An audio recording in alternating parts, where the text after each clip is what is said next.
বন্ধুরা, আপনারা সবাই জানেন যে খুব শীঘ্রই কিন্তু যুবশক্তি প্রকল্পের জন্য আবেদন শুরু হতে চলেছে। তো সেই জন্য আজকে ভিডিওতে আপনাদের দেখে দেবো এই যে যুবশক্তি প্রকল্পের জন্য আবেদনটা শুরু হতে যাচ্ছে তার আগে কোন কোন কাজগুলি আপনাকে সেরে রাখতে হবে। টোটাল কিন্তু 4টি করণীয় কাজ কিন্তু আপনাকে আগে থেকে সেরে রাখতে হবে, নাহলে কিন্তু যখন আপনার আবেদনটা শুরু হয়ে যাবে তখন কিন্তু বিভিন্ন রকমের সমস্যা কিন্তু পড়তে পারেন। কারণ কি কি ডকুমেন্টসগুলি আপনাকে জোগাড় করে রাখতে হবে, কোন কোন বিষয়গুলি আপনাকে খেয়াল রাখতে হবে, সমস্ত কিছু এই ভিডিওতে আপনাকে জানিয়ে দিচ্ছি। এবং সঙ্গে এই যে যুবশক্তি প্রকল্পের জন্য কারা কারা আবেদন করতে পারবেন, বয়সসীমা কত রয়েছে, কি কি ডকুমেন্টস লাগবে, এর আবেদন প্রক্রিয়াটা কিভাবে হবে, কিভাবে ভেরিফিকেশন হবে, সমস্ত কিছু এই ভিডিওতে আপনাদের স্টেপ বাই স্টেপ দেখেছি। সেই জন্য ভিডিওটা প্রথম থেকে শেষ পর্যন্ত দেখতে থাকুন এবং যারা চ্যানেলে নতুন অবশ্যই চ্যানেলটিকে সাবস্ক্রাইব করে রাখতে ভুলবেন না। তো চলুন আজকে ভিডিওটা শুরু করা যাক। তো সরকার বলে কি কত টাকা প্রোভাইড করা হবে। দেখুন, যারা কিন্তু মাধ্যমিক বা উচ্চ মাধ্যমিক পাস করেছে তারা কিন্তু প্রতি মাসে 2000 টাকা করে পাবে, এবং যারা কিন্তু গ্র্যাজুয়েশন বা পোস্ট গ্র্যাজুয়েশন যারা পাস করেছে তারা প্রতি মাসে 3000 টাকা করে পাবে। আচ্ছা, এবার বলে কি যে কারা যোগ্য কারা যোগ্য নয় এই প্রকল্পের জন্য। দেখুন, বয়সসীমা যোগ্য কারা, যাদের বয়স কিন্তু 21 থেকে 45 বছরের মধ্যে তারা যোগ্য, এবং যারা কিন্তু পশ্চিমবঙ্গের বাসিন্দা তারা আবেদন করতে পারবে, এবং সঙ্গে সম্পূর্ণ বেকার হতে হবে, তবে কিন্তু আপনি এই প্রকল্পের জন্য যোগ্য।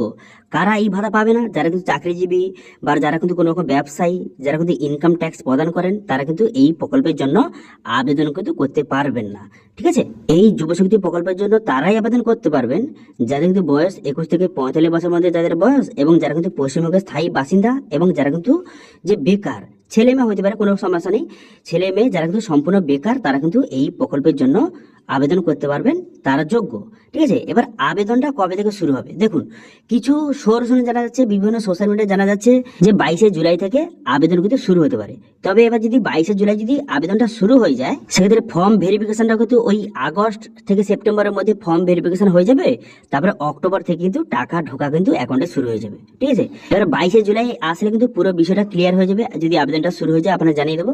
আচ্ছা, এবার আপনাদের বললে কি যে আবেদনটা কিভাবে হবে। দেখুন, আবেদনটা কিন্তু সম্পূর্ণ অনলাইন কিন্তু হতে পারে, কারণ আপনারা জানেন যে অন্নপূর্ণা যোজনায় কি হয়েছিল, যে অফলাইনে ফর্মটা বার করেছিল, বিভিন্ন মানে জমা করেছে, আবার কিন্তু বিভিন্ন রকম সমস্যা হচ্ছে, সেই জন্য পুনরায় কিন্তু আবার অনলাইন আবেদনটা শুরু করেছে। তো সেক্ষেত্রে সরকার কিন্তু এবারে কোনো রকম ভুল না করেই সরাসরি কিন্তু অনলাইন আবেদন শুরু করতে পারে। সবাই কিন্তু অনলাইনে খুব সহজে আবেদন করতে পারবেন। আপনারা জানেন যে যুবশক্তির একটি পোর্টাল কিন্তু চালু করা হয়েছে, সেই পোর্টালে গিয়ে আপনার অনলাইন আবেদনের একটি রেজিস্ট্রেশন লিঙ্ক থাকবে, সেখানে ক্লিক করে আপনার সমস্ত রকম ডকুমেন্টস সাবমিট করে এবং আপনার সমস্ত ডিটেলস সাবমিট করে আপনারা খুব সহজে অনলাইন আবেদন করতে পারবেন। যখন অনলাইন আবেদন শুরু হয়ে যাবে আপনাকে জানিয়ে দেবো এবং সম্পূর্ণ প্রসেসটা দেখিয়ে দেবো। ঠিক আছে, আচ্ছা এবার আপনাদের বললে কি যে ডকুমেন্টস কি কি লাগবে, এটা কিন্তু খুবই গুরুত্বপূর্ণ। দেখুন, পরিচয়পত্র হিসাবে, আইডেন্টি প্রুফ হিসাবে Aadhaar card, voter card, PAN card, mobile number, email ID লাগবে, এবং এখানে শিক্ষাগত যোগ্যতা এবং বয়সের প্রমাণ হিসাবে আপনি জন্ম সার্টিফিকেট এবং আপনার হাইয়েস্ট এডুকেশন কোয়ালিফিকেশন একটি সার্টিফিকেট কিন্তু লাগবে, এবং সঙ্গে এমপ্লয়মেন্ট এক্সচেঞ্জ কার্ড কিন্তু লাগতে পারে। ঠিক আছে, বেকারত্ব প্রমাণ হিসাবে এমপ্লয়মেন্ট এক্সচেঞ্জ কার্ড কিন্তু লাগতে পারে। সেই জন্য যারা যারা কিন্তু এখন পর্যন্ত এই কার্ডটি তৈরি করেননি তারা খুব সহজে কিন্তু অনলাইন আবেদন করে এই কার্ডটি তৈরি করতে পারবেন। কিভাবে তৈরি করবেন সেটা ভিডিও চাইলে অবশ্যই কমেন্ট করুন। আমি কিন্তু নেক্সট ভিডিওতে এমপ্লয়মেন্ট এক্সচেঞ্জ কার্ড কিভাবে অনলাইনে আবেদন করবেন সম্পূর্ণ প্রসেসটা দেখিয়ে দেবো। ঠিক আছে, এবং সঙ্গে কিন্তু ইনকাম সার্টিফিকেট লাগবে, যে পঞ্চায়েতের যে ইনকাম সার্টিফিকেট সেটা কিন্তু আপলোড করতে হতে পারে যখন আপনারা অনলাইন আবেদন করবেন যুবশক্তি প্রকল্পের জন্য। ঠিক আছে, তো সেক্ষেত্রে এই কয়টি ডকুমেন্টস কিন্তু আপনাকে আগে থেকে জোগাড় করে রাখতে হবে। তবে এখানে বলে কি খুবই গুরুত্বপূর্ণ, আপনারা জানেন যে বর্তমানে এই যুবশক্তি প্রকল্পের টাকা কিন্তু ডিবিটির মাধ্যমে কিন্তু প্রোভাইড করা হবে। সেই জন্য আপনারা ব্যাংকের সঙ্গে ডিবিটি লিঙ্কটা আছে কিনা অবশ্যই চেক করে নেবেন। যদি ব্যাংকের সঙ্গে ডিবিটি লিঙ্কটা না থাকে সেক্ষেত্রে কিন্তু এই যুবশক্তি প্রকল্পের টাকা আপনি কিন্তু ব্যাংকে পাবেন না। সেই জন্য যত শীঘ্র সম্ভব অবশ্যই চেক করে নেবেন আপনার ব্যাংকের সঙ্গে ডিবিটি লিঙ্কটা আছে কিনা। যদি লিঙ্ক না থাকে যত শীঘ্র সম্ভব লিঙ্কটা করে নেবেন। তো মোটামুটি 4টি ধাপে কিন্তু আপনাকে আবেদনটা করতে হবে। দেখুন, অনলাইন আবেদনের আগে কোন 4টি কাজ আপনাকে করতে হবে। এখানে দেখতে পাচ্ছেন যে মুখ্যমন্ত্রীর যে পোর্টাল রয়েছে, যে যুবশক্তি পোর্টাল রয়েছে, সেখানে কিন্তু অবশ্যই নজর রাখতে হবে।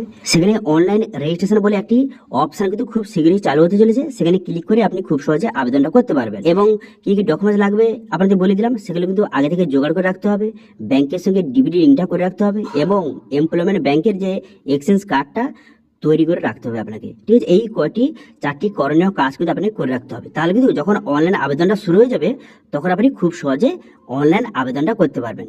তখন তো কোনো রকমের সমস্যা কিন্তু পড়তে হবে। এবার যখন কিন্তু অনলাইন আবেদনটা শুরু হয়ে যাবে, সম্পূর্ণ স্টেপ বাই স্টেপ কিভাবে আপনারা অনলাইন আবেদন করবেন সেটা নিয়ে ভিডিও আনবো।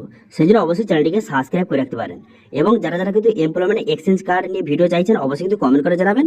নেক্সট ভিডিওতে আপনাদের সেটা স্টেপ বাই স্টেপ দেখিয়ে দিচ্ছি। তো চলো আজকে আপডেট, ভিডিও ভালো লাগলে ভিডিওকে লাইক করবেন এবং ভিডিও কিন্তু বন্ধুদের সঙ্গে শেয়ার করে দেবেন। এবং আমাদের চ্যানেলে প্রথমবার ভিজিট করে থাকলে আমাদের চ্যানেলটিকে সাবস্ক্রাইব করে রাখুন এবং পাশে থেকে বেল আইকনটিকে